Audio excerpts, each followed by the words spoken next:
রাতে খাওয়া দাওয়ার পর ফুল 10টার সময় ইউটিউবে ঢুকলাম, ফুল 10টার সময় আধা ঘন্টার মতো ভিডিও দেখলাম। এরপর চেক করে দেখি রাত 12টা বেজে গেছে। তারপর ফেসবুকে গেলাম, ওখানে 5 মিনিট নোটিফিকেশন গুলো চেক করলাম, দেখলাম রাত 1টা বেজে গেছে। এত ফাস্ট! রাত হয়ে সকাল 7টায় অ্যালার্ম দিয়ে ঘুমিয়ে পড়লাম। 7টায় অ্যালার্ম যখন বাজলো, অ্যালার্ম বন্ধ করে 5 মিনিট পর উঠলাম ঘুম থেকে।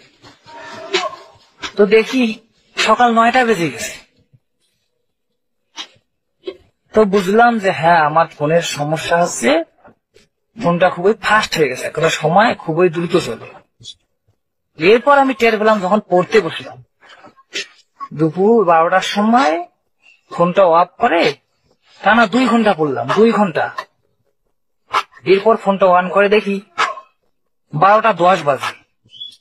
আমি তো পুরাই হ্যাং, পড়াশোনা করলাম 2 ঘন্টা, আর এ বলতেছে 10 মিনিট। না, আমি আর এই ফোন রাখতেছি না।